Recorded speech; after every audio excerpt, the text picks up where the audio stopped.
નિબંધ મને એવું એક સ્વરૂપ લાગ્યું કે જેમાં બીજું બધું આવી જાય છે. તમે એમાં કવિતા પણ મૂકી શકો, તમે એમાં ડાયલોગ પણ મૂકી શકો, તમે એમાં ચરિત્ર નિબંધ પણ લખી શકો, અતિત્રાક પણ ખેડી શકો, સંસ્મરણો પણ આલેખી શકો. એટલે મેં 17 વર્ષની ઉંમરે એનો માળો અને રામદેવ પીરના મંદિરની વાતો, આ 2 નિબંધો મેં પહેલાં લખેલા. એ પોતે શેખી મારતો હોય કે મેં તમને ઊભા રહેવાનું કીધું હતું તો એ તમે ઊભા ન, એટલે ખરેખર તો એને સૌથી વધારે બીક લાગેલી હોય. અત્યાર સુધી પુરસ્કારની યાદી જો તો આ નિબંધને પહેલી વખત મળ્યો છે, એટલે એ મારા માટે સૌથી વધારે આનંદની વસ્તુ છે. નમસ્કાર દર્શક મિત્રો, હું છું બેલા 40,000 અને આપ સર્વેનું સ્વાગત છે કાર્યક્રમ ગુડ મોર્નિંગ ગુજરાતમાં. દર્શક મિત્રો, આજના ગુડ મોર્નિંગ ગુજરાત કાર્યક્રમમાં આપણી સાથે એવું જ એક વ્યક્તિત્વ સ્ટુડિયોમાં ઉપસ્થિત છે કે જેણે કલમથી નિબંધની રચના પણ કરી છે અને પત્રકારત્વના ક્ષેત્રમાં ઘણા લેખ લખીને આપણા સુધી માહિતી પણ પહોંચાડી છે. તો નિબંધ અને પત્રકારત્વની વચ્ચેનો ભેદ એમની પાસેથી સમજીએ, એમની જર્ની આપણે એમની પાસેથી સમજીએ અને ખાસ વાત એ કે એમને દિલ્હી સાહિત્ય અકાદમી તરફથી યુવા પુરસ્કાર પણ ટૂંક સમયમાં એનાયત થવાનો છે. તેમની સમગ્ર યાત્રા જાણીએ મયુરભાઈ ખાવડુ પાસેથી. મયુરભાઈ, ખૂબ ખૂબ સ્વાગત છે ગુડ મોર્નિંગ ગુજરાત કાર્યક્રમમાં. સૌથી પહેલો પ્રશ્ન આપને એ જ પૂછીશ કે આટલા બધા ઇન્ટરવ્યૂ લીધા છે તો હવે ઇન્ટરવ્યૂ આપવાનું કેવું લાગે છે? આમ તો કહો ને કે ઇન્ટરવ્યૂની પ્રક્રિયા છે એ થોડીક મુશ્કેલ છે. લેવો જેટલો અઘરો છે એટલો જ આપવો પણ પછી અઘરો છે, કારણ કે સામેથી તો તૈયારી કરીને આવ્યા હોય અને અહીંયા કોઈ તૈયારી ન હોય આપણી પાસે, તો કહી શકીએ ને કે હાથ ધોવા પડે. હા, એટલે ઇન્ટરવ્યૂની પ્રક્રિયા હંમેશ મને અઘરી જ લાગી છે. બિલકુલ અઘરી હોય છે. અને બીજો આપને પ્રશ્ન એ પૂછવો છે કે નિબંધ લેખન પણ કરો છો, પત્રકારત્વ પણ કરો છો, પણ આ હાથમાં કલમ પકડવાની શરૂઆત ક્યાંથી થઈ? છે એવું કે હું 8મા ધોરણમાં હોઈશ અને મારા પપ્પા ખીરધાર સ્કૂલમાં શિક્ષક તરીકે, તો એ ત્યાંથી પુસ્તકો અને બાળ સાહિત્યના ને એ બધું લઈ આવતા, તો ત્યાંથી પહેલાં વાંચવાનો શોખ થયો. આજે પણ મને પૂછે કે લખવું ને વાંચવું, તો એમાં હું વાંચવું સૌ પહેલાં પસંદ કરું, કારણ કે લખવાની પ્રક્રિયા છે ને એ મને હજુ કહું છું કે બહુ અઘરી લાગે છે. અને વાંચીએ નહીં તો લખીએ કેવી રીતે, એવું બી છે ને. હા, એટલે વાંચવામાં શું છે, થોડી નવરાશ રહી કે ફક્ત વાંચવું છે. હા, અને લખવાની પ્રક્રિયા છે એ તો બહુ અઘરી છે. પણ આ મારા પિતાએ કહો ને કે બાળ સાહિત્યના જે પુસ્તકો લઈ આવીને આપ્યા, એટલે પહેલું પુસ્તક પણ બાળ ને કિશોર સાહસ કથાઓનું જ લખવાનું થયું, અજય અમિત અને મિલનું પુત. હા, અને એ પછી લેખનની પ્રક્રિયા તો હું એવી રીતે કહીશ કે એની શરૂઆત ખખર સાહેબે કરેલી. કે અમારી નગર પંચાયત સ્કૂલ હતી તો અંદર કલર કામ ને બધું ચાલતું હતું, એટલે એમણે ક્લાસરૂમને બહાર બેસાડ્યો મેદાનમાં, અને ત્યાં લીમડાના ઝાડની નીચે અમે બેઠા હતા, તો સાહેબે ફ્રી પિરિયડમાં અમને કીધું કે નિબંધ લખો લીમડા ઉપર. અને લીમડા ઉપર નિબંધ લખ્યો ને ત્યાંથી ધીમે ધીમે ધીમે શરૂઆત થઈ.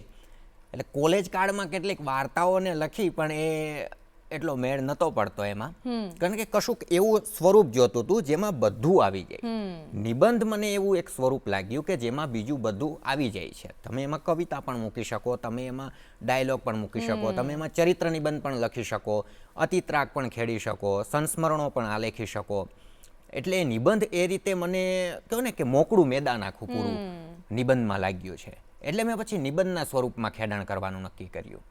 એટલે શરૂઆત તો પહેલાં લેખોથી થઈ હતી પત્રકારત્વના. એટલે પત્રકારત્વમાં જ્યારે સૌરાષ્ટ્ર યુનિવર્સિટીમાં હું અભ્યાસ કરતો ત્યારે નિલેશ પંડ્યા, અને એટલે યુનિવર્સિટીનું પોતાનું પત્રકારત્વ ભવનનું જ એક સામાયિક બહાર પડતું ભણવાના ભાગરૂપે, એનું નામ લક્ષ્યવેધ. અને લક્ષ્યવેધ સામાયિક છે એમાં વિદ્યાર્થીઓએ લેખ લખવા પડતા, તો એ પહેલો લેખ ત્યાં છપાયેલો. ઓસ્કર એવોર્ડ કરીને એક નાનો એવો લેખ લખેલો, ત્યારે તો સંદર્ભો અને માહિતી બધું ખીચોખીચ ભરીને. હા, પણ પછી મુંબઈ સમાચારમાં લખવાનું થયું, ત્યાં વાહ જનાબ નામની કોલમ લખી પત્રકારત્વમાં અભ્યાસ કરીને બહાર આવ્યા પછી. એ પછી ગુજરાત સમાચારમાં લખવાનું થયું, કેટલાક સામયિકોમાં હાસ્ય લેખ લખ્યા. હા, અને દિવ્ય ભાસ્કર સુધી એ સફર રહીને હમણાં હવે ફૂલછાપ પંચામૃત પૂર્તિ છે તો એમાં લેખો લખો છું. એમાં વચ્ચે વચ્ચે આ નિબંધોનું ને બધું આવતું રહ્યું. એ 2017થી શરૂ થયેલું કે સુરેશ જોશી, ગુલામ મોહમ્મદ શેખ, કાકા સાહેબ કાલેલકર, એ બધાના નિબંધો વાંચીને થયું કે આવું લખવું જોઈએ, અને એ સ્વરૂપ મને માફક આવી ગયું. એટલે આ રીતે લખવાનું રહ્યું નિબંધનું. બરાબર, એટલે પત્રકારત્વના ક્ષેત્રમાં ખેડાણ કરતા કરતા તમે નિબંધની સફર કરી. અને આજે તમે વાત કરી ને કે શાળામાં લીમડાના ઝાડ નીચે બેસીને જે આપણને આપણા જે પહેલાના શિક્ષકો આપણને જે પ્રકૃતિ એટલે એવું કહેવાય ને કે એકદમ સામાન્ય ક્ષેત્રથી આપણને જ્ઞાન આપતા હતા. ખૂબ સુંદર વાત કરી. બીજો પ્રશ્ન મારે તમને એ જ પૂછવો છે કે તમારો જે નિબંધ સંગ્રહ જે દિલ્હી સાહિત્ય અકાદમીમાં તમને યુવા પુરસ્કાર પણ એનાયત થવાનો છે, તો એ પુસ્તક વિશે થોડી માહિતી આપો. આ પુસ્તક છે ને એનો પહેલો નિબંધ 17 વર્ષની ઉંમરે લખાણો હતો અને એ તો માળો. હા, એટલે પહેલા તો હું એ ચોખવટ કરી દઉં કે નરસિંહ ટેકરી શું છે. તો તમે જુનાગઢ, પછી સાસણગીર અને પછી તાલાળા આવે. તો તાલાળા ગીરની અંદર છે ને એક વિસ્તાર છે નરસિંહ ટેકરી, એટલે ત્યાં મારું બાળપણ વીત્યું. હા, હવે જેમ હું એનાથી વિખૂટો પડતો ગયો એમ પછી મને એના પ્રત્યે વધારે મમત્વ જાગ્યું. એટલે મેં 17 વર્ષની ઉંમરે એનો માળો અને રામદેવ પીરના મંદિરની વાતો, આ 2 નિબંધો મેં પહેલાં લખેલા. પછી એ મૂકી રાખ્યા, કારણ કે મને એમાં બહુ લાગતું નહોતું કે આ જશે. તોય છતાં મેં એમાં વધારે કંઈ ફેરફાર કર્યા વિના જ આ સંગ્રહમાં પ્રકાશિત કરી દીધા. એ 17 વર્ષની ઉંમરે 2 નિબંધો લખાયા નરસિંહ ટેકરીના. એટલે આ નિબંધ સંગ્રહમાં ટોટલ જે પેલા 12 નિબંધો છે, સૌ પ્રથમ 12 નિબંધો એ નરસિંહ ટેકરીના જ છે. એના પછી મેં એવું નક્કી કર્યું કે જેમ જેમ હું કહો કે રહેવાનું અલગ અલગ જગ્યાએ થતું ગયું તો એમ અલગ અલગ નિબંધ આવતા ગયા. તો 12 નિબંધ પહેલા નરસિંહ ટેકરીના, પછી જુનાગઢ રહેવાનું થયું તો જુનાગઢના 4 નિબંધો લીધા. પછી રાજકોટમાં રહેવાનું થયું તો રાજકોટનો 1 નિબંધ, ઉનામાં રહેવાનું થયું તો ઉનાનો 1 નિબંધ. એ એકમાત્ર પ્રવાસ નિબંધ છે આ સંગ્રહમાં. અને પછી અમદાવાદમાં રહેવાનું થયું તો એના 5 નિબંધ. એવી રીતે કુલ થઈને 24 નિબંધનો આખો સંગ્રહ તૈયાર કર્યો. હવે એમાં 1 પ્રવાસ નિબંધ છે, બાકીના કહો ને કે 8 થી 9 જેટલા લલિત નિબંધો અને બાકીના બધા અતીતની સ્મૃતિઓમાંથી. એટલે મને ઘણા લોકોએ કીધું કે અત્યારમાં અતીત ખેડી દીધો છે, તો હવે આગળ જતા શું કરશો એવો મને પ્રશ્ન પૂછેલો કેટલાક મિત્રોએ, પણ હવે થતું જાય છે. હા, એટલે નિબંધની ભૂમિ ફળી ગઈ છે મને. એટલે અત્યાર સુધી છે ને તલાલા ગીરની ખાલી અમને કેરીઓ વિશે જ ખબર હતી. હવે નરસિંહ ટેકરી વિશે પણ અમે આજે જાણીશું. તો આ જે નિબંધ સંગ્રહ છે એમાં જે તમને પુરસ્કાર એનાયત થવાનો છે, તો એની પ્રક્રિયા શું હતી? તમારી ત્યાં એન્ટ્રી તમે મોકલી હતી કે ત્યાંથી સિલેક્શન થયું, તો એના વિશે પણ થોડી વાત કરી. આ પુરસ્કારની શરૂઆત તો 2011થી થઈ. ધ્વનિલભાઈ પારેખ છે, એમને અંતિમ યુદ્ધ નામના નાટક માટે મળ્યો. ત્યાંથી 2025માં મને મળ્યો. વચ્ચે ઘણા યુવા પુરસ્કારો વિજેતાઓને મળતો રહ્યો. આની પ્રક્રિયા એવી છે કે ઓગસ્ટ મહિનામાં લગભગ એની જાહેરાત બહાર પડે અને તમારે તમારું પુસ્તક મોકલવાનું હોય. એ જાહેરાતમાં જ બધું ને લખેલું હોય. પણ મારું પુસ્તક તો જાહેરાત પૂરી થઈ ગઈ બધી એ પછી સપ્ટેમ્બર મહિનામાં પ્રકાશિત થયેલું. પણ એવું હોય છે કે કેટલાક પુસ્તકો જે પછીથી પ્રકાશિત થાય એને પણ અકાદમી મંગાવે ત્યાંથી બીજા પાસેથી, કે બીજા કોઈ નવા સારા પુસ્તકો પ્રકાશિત થયા હોય તો એ મોકલી આપવામાં આવે. એટલે ત્યાંથી અમારો સંપર્ક સાથે અને પુસ્તકો અમારે મોકલવાના રહે. તો એ રીતે આ નરસિંહ ટેકરી મોકલવાનું થયેલું. હા, મારી ઈચ્છા તો હતી કે હું મોકલું, પણ તારીખ વહી ગઈ હતી એટલે મેં નહોતું મોકલ્યું. હા, પણ પછીથી મોકલી દીધું.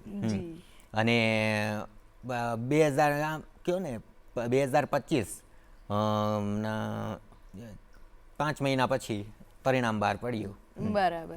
તો આ પુરસ્કાર એનાયતની જે ઘોષણા થઈ કે તમને ખ્યાલ આવ્યો, તો સૌથી પહેલા કોને ફોન કર્યો ને સૌથી પહેલી પ્રક્રિયા તમારી કેવી હતી? એમાં એવું કે સૌથી પહેલો ફોન મેં અજયભાઈ રાવલને કરેલો. હા, અજયભાઈ ત્યાં નજીક જ રહે છે મારે ત્યાં, એટલે એમણે કીધું હતું કે મોકલ્યું છે તો જો જીતે કે તો મને ફોન કરજે. હા, એટલે અજયભાઈને મેં ફોન કરેલો કે અજયભાઈ દિલ્હીથી ફોન આવેલો. એટલે અજયભાઈ સામે પૂછ્યું કે તું જીત્યો કોઈ બીજું? હું મને ફોન આવ્યો હોય તો હું જ જીતું. બરાબર. એટલે એક આનંદ થયેલો. પછી તો વિજયભાઈ ને એવા 1-2 મિત્રો છે એમને ફોન કરવાના થયેલા, અને પછી એટલા ફોન ને શુભેચ્છાઓના વરસાદ આવ્યા કે વાત ન પૂછો. પછી કોઈને ફોન કરવાનો ચાન્સ જ નથી પછી ન આવ્યો. બરાબર. નરસિંહ ટેકરી વિશે હજી થોડી ડિટેલમાં વાત કરીએ તો આ જે નિબંધો તમે લખતા રહ્યા, પણ એનો સંગ્રહ કરવાનો એ પહેલો થોટ કેવી રીતે આવ્યો? કારણ કે ઘણું બધું લખાણ આના સિવાય પણ તમારી પાસે સંગ્રહાયેલું હશે, પણ નિબંધનો એક સંગ્રહ કરવો છે એવો વિચાર કેવી રીતે આવ્યો? એમાં એવું થયું કે આના જે 24 નિબંધો છે એ કટકે 6 મહિને 7 મહિને લખાતા રહેતા હતા. તો મારો મિત્ર છે ધ્રુવ પ્રજાપતિ, એણે કીધું કે એક સંગ્રહ કરી નાખ. તો અમે એક બીજા પ્રકાશકને કીધેલું જ આ સંગ્રહ માટે, અને એની ડબી કોપી પણ તૈયાર થઈ ગયેલી. તો પહેલાં આનું શીર્ષક નરસિંહ ટેકરી નહોતું. અચ્છા. હા, પહેલાં આનું શીર્ષક શ્રાવણના થોડા માવઠા રાખવામાં આવેલું. અચ્છા. અને એ ધર્મેન્દ્ર ત્રિવેદીના પુત્ર જનક ત્રિવેદી છે, એમણે મારો અસબાબ નામનો નિબંધ સંગ્રહ લખ્યો. એમાં છેલ્લા 2 નિબંધો શ્રાવણના થોડા માવઠા 1 અને 2 એવો લખેલો. તો એ શીર્ષક મને ગમી ગયેલું. હા, તો એ શીર્ષકથી અમે એક ડમી કોપી પ્રકાશિત તો કરાવેલી જ. હા, અને જોઈ હતી કે કેવું રહી છે. પણ પછી સમય જતાં લાગ્યું કે આના કરતાં નરસિંહ ટેકરી વધારે સારું લાગશે, કારણ કે સંગ્રહના 12 નિબંધ છે નરસિંહ શરૂઆતના ટેકરીમાં પાછા છે. 12 નિબંધ. એટલે પછી શીર્ષક બદલવાનું થયું, નરસિંહ ટેકરી. એટલે એક પ્રકાશક તો પૂરું થઈ ગયું કે એમણે પછી છાપી નહીં, પછી બીજા પ્રકાશક પાસે જવાનું થયું કે આ છે, આટલા નિબંધો છે. એમણે જોયું ઝેનોપસ કિરણભાઈએ, અને પછી કીધું કે આપણે કરીએ છીએ. તો એવી રીતે પુસ્તક સ્વરૂપે પછી પ્રકાશિત થઈ ગયું. અને આ પુસ્તકમાં તમારો પ્રિય નિબંધ કયો? આમ સાચું કહું ને કે આ બહુ પહેલા નિબંધો લખાઈ ગયેલા. હવે લેખકનું કેવું હોય કે એને પછી જેમ પોતાનું જ લખાણ જૂનું થતું જાય એમ પોતાનું લખાણ ન ગમે. સાચું કહું તો આ સંગ્રહનો હવે એક પણ નિબંધ મને નથી ગમતો. અરે બાપરે. હા, એક પણ નિબંધ. હવે આ નવો નિબંધ હમણાં જે પરબમાં ટાઢ વૃંદાવન ને તળેટી નામનો નિબંધ પ્રકાશિત થયો, તો એ નિબંધ મને પોતાને પહેલાં ગમતો હતો જ્યારે લખ્યું ત્યારે, આત્મશ્લાઘામાં હતો કે બહુ સરસ લખાણો છે ને પ્રકાશિત પણ થયો. પણ હવે જો તો મને લાગે કે આમ કંઈ એવું કહો ને કે બહુ મોટું કામ નથી કર્યું આમાં. એટલે અમે શાળામાં ભણતા ને જ્યારે ગુજરાતીની પરીક્ષા આપતા ને ત્યારે જે આપણે અભ્યાસક્રમ મળે, જે આપણી પેપરની સ્ટાઇલ આવે, એમાં સૌથી અઘરો જો કોઈ પ્રશ્ન હોય ને તો એ નિબંધ લેખન. ત્યારે મને પણ એ અઘરો લાગતો. હા, પણ હવે લખવાના જ મારે થયા છે. અને તમે કહો છો કે નિબંધમાં તમે કવિતા પણ સમાઈ લો, ડાયલોગ્સ પણ સમાઈ લો, તો એ બહુ ઇન્ટરેસ્ટિંગ નિબંધ વાંચવાની પણ બધાને મજા આવશે. જી બિલકુલ. એક બીજો પ્રશ્ન મારે તમારા પત્રકારત્વ વિશે પણ પૂછવો છે કે નિબંધ લેખનની તો આપણે ઘણી બધી વાતો કરી, પણ આ જે પત્રકારત્વની શરૂઆત છે, તમે કીધું કે તમે જર્નાલિઝમનું ભણ્યા અને પછી ત્યાંથી શરૂઆત કેવી રીતે થઈ?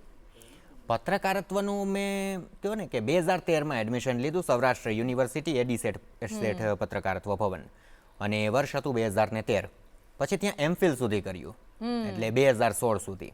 હા, અને એ પછી હું સીધો દિવ્ય ભાસ્કરમાં જુનાગઢ લાગેલો, પણ બહુ થોડા દિવસો માટે, કારણ કે પછી એમફિલમાં એડમિશન થઈ ગયું એટલે પાછું આવવું પડ્યું. એ પછી TV9 ગુજરાતી અને ગુજરાત સમાચાર આ બેઉમાં કામ કરવાનું થયું.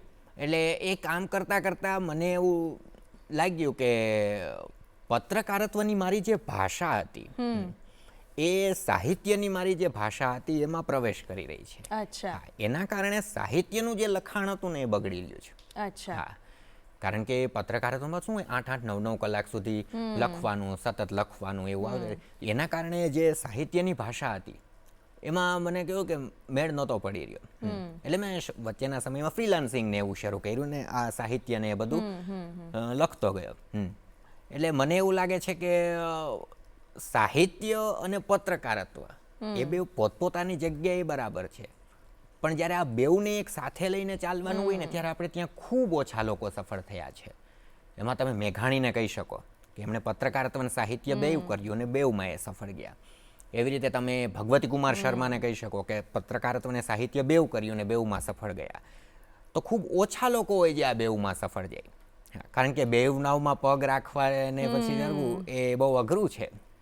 એટલે જ્યારે તમને પૂછવામાં આવે કે પત્રકારત્વ કે સાહિત્ય, તો મને લાગે છે કે તમારો જવાબ તમે નક્કી કરી લીધું છે કે સાહિત્ય.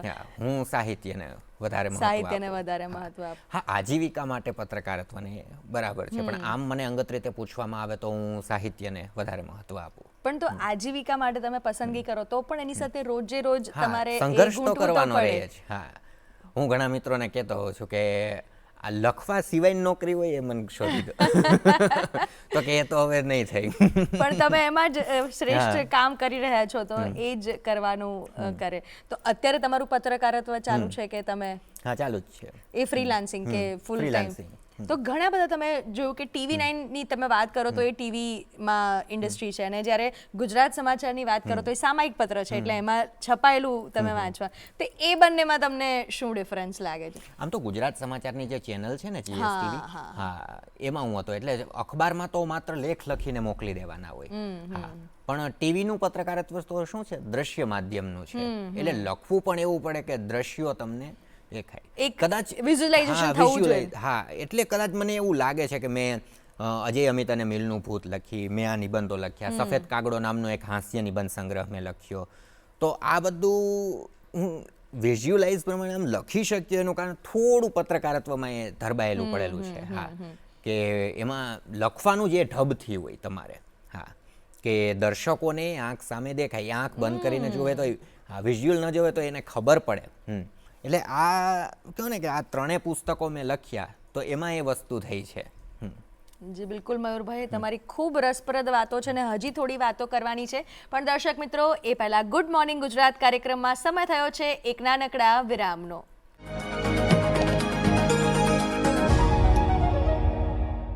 દર્શક મિત્રો, વિરામ બાદ ગુડ મોર્નિંગ ગુજરાત કાર્યક્રમમાં આપનું ફરી સ્વાગત છે. દર્શક મિત્રો, મયુરભાઈ સાથે બીજી રસપ્રદ વાતો કરવી છે, પણ તે પહેલાં વાત કરવી છે ઉકાબાબા વઘાસિયાભાઈ વિશે. આ જે વ્યક્તિત્વ છે તેમણે માત્ર 4 ચોપડીનું ભણતર લીધું છે, તેમ છતાં શબ્દ ભંડોળ અનોખું ભેગું કર્યું છે. એમના વાંચનના શોખના લીધે તેમની પાસે એટલી બધી પુસ્તકો છે, અને તેમનો વાંચનનો શોખ તેમને ક્યાં સુધી લઈ આવ્યો છે, જોઈએ આ વિડીયોમાં.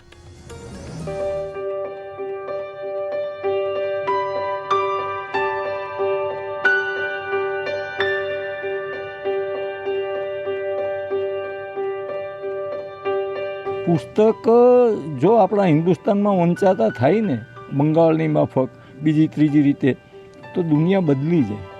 જ્ઞાન માટે ન તો કોઈ ક્લાસની જરૂર છે, ના કોઈ ઉંમરની. તમારી ઈચ્છા પ્રબળ હોય તો કોઈ પણ સ્થાને, કોઈ પણ ઉંમરે તમે જ્ઞાન મેળવી શકો છો.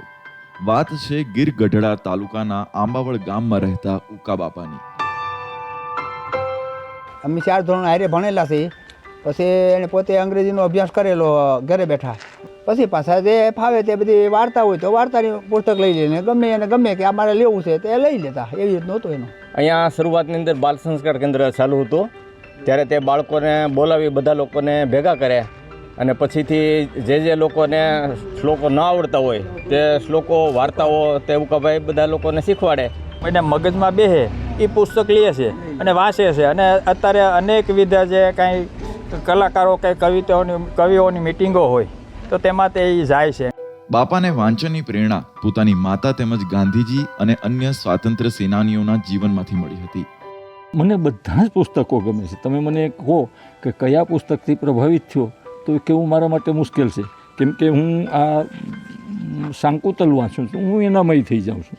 હું જ્યારે ગોરધનભાઈની કથા વાંચતો હોય ત્યારે એનામય થઈ જાઉં છું, અને હું એવું કમ્પેરિઝન કરી નથી શકતો કે આ સારો કે આ સારું. મને રામાયણ પણ ગમે છે, તેટલું જ મહાભારત ગમે છે. ગીતા વાંચતો હું તો ગીતામય થઈ જાઉં છું, અને કુરાન વાંચતો હોય ત્યારે મને કુરાન પણ ગમે છે. અચ્છા, આપણે કુરાન પણ વાંચેલું છે? થોડું ઘણું ખરું. બાઇબલ? હા, બાઇબલ પણ ખરું. બાઇબલ અને સાથે સાથે જૈનોના, બુદ્ધોના પુસ્તકો પણ વાંચું છું. ઓશો રજનીશને પણ ભરપૂર વાંચ્યા છે. વાંચે ગુજરાત અભિયાનના બ્રાન્ડ એમ્બેસેડર ઉકાબાપા વઘાસિયાએ સાબિત કરી દીધું કે ખેડૂતનો દીકરો ખેતી તો કરી જ શકે, પણ ધારે તો મગજના વિચારોને પણ સારી રીતે ખેડી શકે. अलग अलग जो संतों का जीवन चरित्र है वो पढ़ते हैं और दूसरे को पढ़ाते भी है, ऐसा उसका जीवन है. और दूसरी बात ये है वो सात्विक आहार ही लेते हैं, वो सात्विक आहार लेते हैं, इसलिए उसका तंदुरुस्ती भी बहुत अच्छी है. युवानों का जो तंदुरुस्ती है ऐसी उसकी तंदुरुस्ती है. वो मेरे को ऐसा लगा कि उसको जो अभ्यास का शौक़ है, वांचन का शौक़ है, वो उसका जीवन में चरितार्थ होता है. સંસારીના કબાટો ખોલો એટલે તેમાંથી રાજ રચીલું બહાર આવે, પરંતુ ઉકાબાપાની અલમારી ખુલે તો માત્ર પુસ્તકો જ બહાર આવે. તેમના વાંચન શોખને પૂરો કરવા માટે તેમણે ઘરમાં જ એક પુસ્તકાલય ઊભું કર્યું, જેમાં 10,000થી વધુ પુસ્તકો છે, અને તે કહેવામાં જરાય સંકોચ નથી કે આ બધા જ પુસ્તકો તેઓ વાંચી ચૂક્યા છે. એમનું જે સાહિત્ય પ્રત્યેનું ખેડાણ અને અમારે સતત મળવાના કારણે એટલા બધા પુસ્તકો વાંચવાનો મોકો મળ્યો. અને માત્ર વાંચવા પૂરતું સીમિત નહીં, ઘણીવાર મારી વ્યસ્તતાના કારણે એ જે વાંચી આવે એમાં અંડરલાઇન કરીને મને એમ કહે કે ભાઈ બેસ જરાક આ સરસ વાત આમાં લખી છે, આ કંઈક વાંચવા જેવું છે, તો અમે સાથે બેસીને પણ વાંચીએ. અને એ વાંચતા પછી એવો વિચાર આવ્યો કે આપણે દીવની અંદર અહીંયા સાહિત્યનું પણ કામ થાય છે, અહીંયા શિક્ષણનું પણ કામ થાય છે, એવો કંઈક આપણે વિચારીએ. અને ઉકા બાપાની પ્રેરણાથી દીવ વિસ્તારની અંદર બુક ક્લબના નામે એક વાંચે દીવની લાઇબ્રેરી ચાલે છે અને સાઉદવારીની અંદર ગ્રામ પંચાયતની લાઇબ્રેરી પણ ચાલે છે. આ ત્રણેય લાઇબ્રેરીના પ્રણેતા અમારા ઉકા બાપા છે કે જેમના માર્ગદર્શન હેઠળ અને એમાંથી પ્રેરણા મળી કે વાંચવાથી શું ફાયદો થાય. અને એમનું એક વાક્ય હંમેશા મને મારા મગજ ઉપર અંકિત થયેલું કે ફાયદો થાય એને કે નફો નુકસાનનું ન વિચારીએ, પણ એક જ હરોળમાં કલેક્ટર બેઠો હોય આઈએસ અધિકારી અને એની બાજુમાં ત્રીજું ભણેલો ચોપડી હું બેઠો હોય, બસ આ મને ચોક્કસ ફાયદો થયો છે કે મારે કોઈ પણ ડિગ્રી નથી પણ માત્ર વાંચનના કારણે મારું આટલું સુધી લેવલ પહોંચ્યું છે. બાપાનો વાંચન પ્રેમ અને માહિતી ભંડાર જોઈ ગામના યુવાનો, મહિલાઓ, બાળકો સૌ તેમની લાઇબ્રેરીમાં વાંચવા કે પુસ્તક લેવા આવે છે અને ઉકા બાપા હસતા મોઢે બધાનું સ્વાગત કરે છે. અહીંયા પણ હું વાંચવા આવતી. હા, પુસ્તકો હું નાની હતી ત્યારે ટાઈમ મળે ત્યારે વાંચવા તો આવું જ તું. પુસ્તક અહીંયા હોય, ઘણા પુસ્તક અહીંથી વાંચું. પુસ્તક તો હું વાંચું છું, સચ્ચિદાનંદ બાપુના વાંચું, સ્વામી કૃષ્ણાનંદના વાંચું, પછી નવલિકા નવલકથા. શિક્ષણ એટલે માત્ર પરીક્ષા આપવી એ જ નથી, પરંતુ કોઈ વિષયનો સ્વ અભ્યાસ કરીને પણ તમે જ્ઞાની થઈ શકો છો અને સાથે જ પોતાની આસપાસ પણ જ્ઞાનની ગંગા વહેતી કરી શકો છો. વાંચનનો શોખ વ્યક્તિત્વને કેટલું નિખારે છે, ઉકાબાબા વઘાસિયા પાસેથી આપણે એ જોયું. અને ફરી જઈએ મયુરભાઈ પાસે અને જાણીએ તેમના નિબંધ સંગ્રહ વિશે. તો મયુરભાઈ, આ જે નિબંધ સંગ્રહ છે તેમાં કોઈ એવો રસપ્રદ કિસ્સો કહો જે દર્શક મિત્રોને સાંભળવાની મજા પડી જાય. આમ તો સફેદ કાગડો વિશે કીધું હોત, હાસ્ય નિબંધ સંગ્રહ છે, તો એના તો ઘણા કિસ્સાઓ છે, પણ આ નરસિંહ ટેકરીની જ વાત કરીએ જ તો એમાં બે નિબંધો છે. એક તો નરસિંહ ટેકરીની ભૂતકથાઓ, જે બધી અફવાઓ હતી. હા, પણ એમને અમે કહો ને કે પાળી પોસી પંપાડીને બહુ મોટી કરી. હા, કારણ વગરની, કે એવું કશું હતું નહીં તોય. એટલે એવા બે નિબંધ લખવાના થયા. એક તો નરસિંહ ટેકરીની ભૂતકથાઓ, જે જનક ત્રિવેદી નિબંધ સ્પર્ધા 2023નું જ્યારે આયોજન થયું, હા, એ પ્રથમ મણકામાં એ નિબંધ મોકલેલો હતો. હા, એટલે એ વિજેતા તો ન થયો. વિજેતા તો એ સમયે દિગ્પાલસિંહ જાડેજા થયા ખેલી માથે ખડો નિબંધ માટે. હા, પણ કિસ્સો એક નોરતે નામનો જે આ સંગ્રહમાં નિબંધ છે એમાં છે. અને એ સાવ સામાન્ય કિસ્સો છે, પણ એને કહો ને કે ગદ્ય એમાં એ રીતે મેં ઢાળી વાપર્યું આખું. હા, જેના કારણે કિસ્સો વધારે રસપ્રદ થયો. કે અમારો એક મિત્ર હતો, એ એવું કહેતો કે હું સ્મશાન બાજુથી કહો ને કે રાતના ટાણે આવી શકું છું. હા, એટલે એ નાયક એટલે હું પોતે જ હતો. એમાં છે. હા, એટલે બીજા જે એના મિત્રો ને બધા હોય એ એને કહે કે એવું હોય તો જઈને આવું. અને નવરાત્રિનું ટાણું આવે એક નોરતે. હા, અને થાય એવું કે બીજો રસ્તો બંધ હોય એટલે આ રસ્તે સ્મશાનના રસ્તે જવાનું થાય. અને એ સ્મશાનના રસ્તેથી જઈએ નરસિંહ ટેકરીમાંથી તો બકરાની વાડ ને બધું હોય તો એ અવાજને કરતા હોય. એ અવાજના કારણે પછી ભાગવાનું થાય ને પછી બીજા મિત્રો એની સાથે ભાગે. હા, ત્યારે જે નાયક એટલે કે જે હું છું નિબંધકાર, એ બધા મિત્રોની પાછળ હોય, એ પોતે શેખી મારતો હોય કે મેં તમને ઊભા રહેવાનું કીધું હતું તો એ તમે ઊભા ન. એટલે ખરેખર તો એને સૌથી વધારે બીક લાગેલી હોય. હા, એ એક નોરતે નિબંધમાં મેં લખ્યું છે, એક કિસ્સો છે. બાકીના કિસ્સાઓ તો કહો ને કે કેટલાક વિષાદમાંથી જન્મ્યા છે. કે માળો નિબંધ છે તો એ અમારા પરિવારનો છે, જે ઘર હતું અમારું ત્યાંનું. હા, અને પછી તો એને વેચી દીધું અમે. પણ એની જે ઘર વખરી એનો જે અસબાબ હતો ને આખે આખો, એને ઝીણું ઝીણું કાતીને એ નિબંધમાં મેં મૂક્યો. એટલે એના કિસ્સાઓ અઢળક છે, પણ એને મેં એવી રીતે નથી મૂક્યા કે એક બહુ કહો ને કે બહુ મોટો કિસ્સો આખો ઊભો થઈ શકે. કટકે એ ઘરમાં એક ખાટલો છે. હા, તો એ ખાટલો કાથીના ખાટલાઓ ભરેલા હોય તો એમની ઉપર બેસીએ તો કરડે આપણને. હા, એવું બધું ટૂંકું કે ડામચ્યું છે, અમારા ઘરનું ઘરમાં ડામચ્યું હતું એ, તો એની ઉપર ગોદડાઓનું આખું સામ્રાજ્ય પથરાયેલું હતું એ. છેલ્લો રૂમ હતો તો ત્યાં પપ્પા અમને મારતા. હા, ભણીએ નહીં એટલે. હા, એટલે આવા નાના નાના કિસ્સાઓ એમાં. જી, આપણે ગુજરાતીમાં એક કહેવત છે કે 12 ગાઉએ બોલી બદલાય. જે તલાલા ગામની આપ વાત કરો છો, જે આપણે સૌરાષ્ટ્રની એ ભાગ છે, તો તમારા જે નિબંધ સંગ્રહમાં એ જે કાઠિયાવાડી સ્લેંગ છે, જે કાઠિયાવાડી ભાષા છે, એ કેટલો ઉપયોગમાં આવ્યું છે? એવું એક કહો ને કે આમ તો ઘણા નિબંધોમાં એવું થયું છે. હા, પણ કેવું હોય ને કે એક ડોહી નામનો નિબંધ છે, તો એ નિબંધમાં એ સૌથી વધારે વપરાય છે. આખું તળપદી ભાષામાં જે આખો નિબંધ લખાયેલો છે. બાકી નરસિંહ ટેકરીના જે અગાઉના 12 નિબંધો છે, જે નરસિંહ ટેકરીમાં જ લખાયા, એમાં થોડા એવા શબ્દોનો ઉપયોગ કર્યો છે, વધારે નથી કર્યો. હા, કારણ કે પાછું શું કે એ પુસ્તક માત્ર સૌરાષ્ટ્રમાં જ નથી વંચાવાનું, બીજે પણ વંચાવાનો છે. હા, એટલે કેટલાક અઘરા શબ્દો, પહેલા તો તત્સમ શબ્દો લખવાની ખૂબ ટેવ હતી સંસ્કૃતના, એટલે જે મિત્રો ને બધા છે એમને ટોંકીને કઢાવીએ, એટલે એનો છેદ ઉડી ગયો. પછી તળપદા શબ્દો કેટલાક રહ્યા, તો તળપદા શબ્દો આમાં જરૂરી હતા ત્યાં મેં એવા રેવા દીધા છે.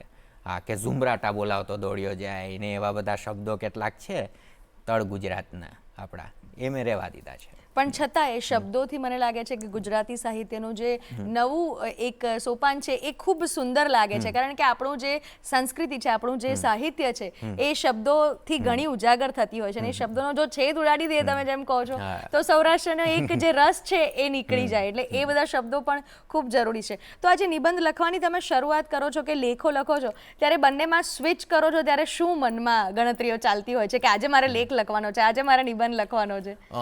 લેખ તો કયો ને કે હવે હું ધીમે ધીમે સમજ્યો છું કે લેખ છે ને એ 15-20 દિવસ પહેલા જ લખી નાખું. એટલે થાય શું કે ટાઈમે આપણે મોકલવાનો હોય ત્યારે ભૂલ ન રહી જાય, અને એ 2-4 વખત એમ વાંચીએ. સાહિત્યનું જે લેખન કાર્ય છે ને એ બહુ જ અલગ છે પત્રકારત્વ કરતા. લખ્યું પછી પડ્યું રહેવા દેવાનું. એના પછી ધીમે ધીમે કહો ને કે અઠવાડિયા, 15 દિવસ, 20 દિવસ સુધી એને સુધાર્યા રાખવાનો. પછી માની લો કે કેટલીક વખત એવું થઈ જાય કે 6 મહિના પછી વાંચીએ, 6-7 મહિના પછી વાંચીએ, અને પછી એવું લાગે કે નહીં, આમાંથી હવે એવું નીપજે એવું છે, આમાંથી કશુંક નીકળે એવું છે, તો આગળ વધીએ. બાકી પછી એવું લાગે કે આમાં હવે કશું છે નહીં, તો પછી મૂકી દેવાનું. એટલે એમ લખેલું એડે વયું જાય, પણ પ્રેક્ટિસ થાય એક પ્રકારની. હા, બિલકુલ. આજે સાહિત્યના લેખનની આપ વાત કરી, નિબંધ લેખનની વાત કરી, તો તમારા જે ઇન્સ્પાયર તમને જે કરતા હોય એવા સાહિત્યકારોના નિબંધ તમે કેટલા વાંચો છો, ને હજી વાંચો છો કે હવે સમયની મર્યાદા થઈ? નહીં, વાંચવાનું તો ખરું જ. હા, અને નવાના નિબંધો પણ એટલા જ વાંચ્યું. હા, મને નવાઓમાં નિલેશ ગોહેલ ગમે છે, કલ્યાણ દેસાઈ સરસ લખે છે નવાઓમાં, દિગ્પાલસિંહ તો કહ્યું કે નિબંધ લેખનમાં તો સિનિયર થઈ ગયા, એ ગમે છે. પણ જો કોઈ કેવું કે માય ફેવરેટ, તો એક કાકા સાહેબ કાલેલકર, સુંદરમના નિબંધો મને ગમે. ગુલામ મોહમ્મદ શેખનો ઘેર જતા નિબંધ સંગ્રહ, જેને હાલમાં દર્શક પુરસ્કાર મળ્યો, એ મને સૌથી વધારે ગમે. મને દિગીશભાઈના નિબંધો દૂરના એ સુર, એ પણ બહુ ગમે. એટલે કહો ને કે નિબંધ એક એવી વસ્તુ છે કે કોઈ એક નિબંધનું પુસ્તક છે તો બધા નિબંધ આપણને ન ગમે. એમાંથી 3-4 આપણને ગમી જાય, જે આપણી રસ રૂચિને અનુકૂળ હોય, જે બહુ ગમે. એટલે કોઈ પણ નિબંધ સંગ્રહ તમે હાથમાં લ્યો ને તો 1, 2, 3, 4, 5, 6 એવા નિબંધો હોય જે તમને ગમે. બાકીના એવું છે કે મને નથી ગમતા, એનો અર્થ એ નથી કે બીજાને નહીં ગમે. હા, એ બીજા કોઈ કહો કે નવોદિત નિબંધકારો હોય, ભાવકો હોય, વાંચકો હોય, એ વાંચે તો એમને કદાચ એ ગમી જાય. એટલે આવું થયા રાખે છે. પણ અત્યારે તો મને સૌથી વધારે ગમતા હોય તો ગુલામ મોહમ્મદ શેખ. જી, આજે સાહિત્ય અકાદમી પુરસ્કાર જે તમને યુવા પુરસ્કાર એનાયત થવાનો છે, એટલે તમારી પ્રતિભા તો ખીલવાની છે, પણ તમારી તે પાત્રતા છે એને એક પુરસ્કાર મળ્યો છે એવું કહી શકાય. તો હવે તમારા ફ્યુચર પ્લાન્સ શું છે? હવે તમે શું કરવા માંગો છો? અત્યારે તો એક કિશોર સાહસ કથા લખી છે, એની ઉપર એક બાકીના કેટલાક નિબંધો બાકી છે, તો એ વિચારું છું કે એને પ્રકાશિત કરાવવું. એટલે આ બે હાલ મગજમાં છે. પછી હવે વિવેચનનું અવલોકનનું પુસ્તક જે અખબારમાં ને એમાં બધા જે છપાયા અવલોકનો, એનું કરું કે નહીં એની હજી અવઢવમાં છું. હા, પણ આ બે પુસ્તકો તો ભવિષ્યમાં કરીશ. હજી બે પુસ્તકો છાપવાની બરાબર તૈયારી છે. અને નિબંધ લેખન મેં તમને કીધું ને કે બાળપણથી જ આપણા એક મનસ્પટ પર એવું લખાયેલું છે કે થોડું અઘરો વિષય છે, તો ઘણા બધા લોકો એ તરફ જતા જ નથી. તો યુવાઓને નિબંધ લેખન તરફ અટ્રેક્ટ કરવા માટે તમે શું સંદેશો આપશો? એમાં એવું હતું, પહેલાં કેવું હતું કે આપણે ત્યાં નિબંધો લખાતા, પણ નિબંધથી કારકિર્દીની શરૂઆત કરનારા ઓછા. હા, એટલે થાય એવું કે 40-50ની ઢળતી ઉંમર થઈ જાય અને બધું આપણે લખી ચૂક્યા હોઈએ, કે નવલકથા લખી નાખી, કવિતા લખી નાખી, હવે નિબંધો લખીએ. અને નર્મદે તો કીધું જ છે કે નિબંધ લખવાય જેવી તેવી વાત નથી. એમાંય હાસ્ય નિબંધ લખવાય તો તદ્દન જેવી તેવી વાત નથી. પણ નવોદિતો અત્યારે નિબંધના ક્ષેત્રમાં શરૂઆતથી જ હા કે બહુ મહેનત કરી રહ્યા છે. એનો હું શ્રેય આપીશ તો જનક ત્રિવેદી નિબંધ સ્પર્ધાને, કે એણે નવા નિબંધકારો આપણને શોધી આપ્યા. કે કેટલા કે એક એના નિબંધ સ્પર્ધા યોજાય, એમાંથી 20 કે 18 કે 15 કે 13 કે એવા નિબંધો પસંદ થાય. વિજેતા તો એક જ હોય, પણ એમાંથી જે નિબંધો પસંદ થાય નવોદિતોના, એને પુસ્તકમાં સ્થાન મળે. અને એ રીતે કેટલા નવોદિતો નિબંધો લખે છે એની બધાને જાણકારી પ્રાપ્ત થાય. એટલે હું કહું છું કે નિબંધનું ભવિષ્ય ઉજળું છે. હા, મારા ગમતા વાર્તાકારોમાંથી એક કિરીટભાઈએ તો કીધેલું નિબંધન એકના મણકામાં, કે હવે નિબંધોનો જમાનો આવશે. જેમ એક સમયે વાર્તા માટે કહેવાતું કે હવે વાર્તાનો જમાનો આવશે, વાર્તાનો જમાનો તો હજુ ચાલુ જ છે, પણ હવે નિબંધનો જમાનો શરૂ થશે. તમે કહ્યું કે આ બધું જ પતી જાય ને પછી છેલ્લે નિબંધ લેખન હાથમાં લોકો લે, તો તમારી કોઈ એવી ઈચ્છા છે કે તમે એવું કરી લીધું છે કે સાહિત્ય કથાઓ બીજી જે ફિક્શન રાઇટિંગ જેને કહેવાય કે કર્યું હોય? મેં શરૂઆત જ આનાથી કરી. તમારી શરૂઆત જ નિબંધ. અને અત્યાર સુધી પુરસ્કારની યાદી જો તો આ નિબંધને પહેલી વખત મળ્યો છે, એટલે એ મારા માટે સૌથી વધારે આનંદની વસ્તુ છે કે નિબંધને પહેલી વખત મળ્યો. અને નિબંધને પહેલી વાર મળ્યો ને પુસ્તક તમારું પસંદગી થયું, તે બદલ આપને ખૂબ ખૂબ અભિનંદન. હજી ખૂબ પ્રગતિ કરો તેવી દૂરદર્શન તરફથી આપણને ખૂબ ખૂબ શુભેચ્છાઓ. આપ અહીં આવ્યા અને દર્શક મિત્રો સાથે આટલી રસપ્રદ વાત કરી તે બદલ આપનો ખૂબ ખૂબ આભાર.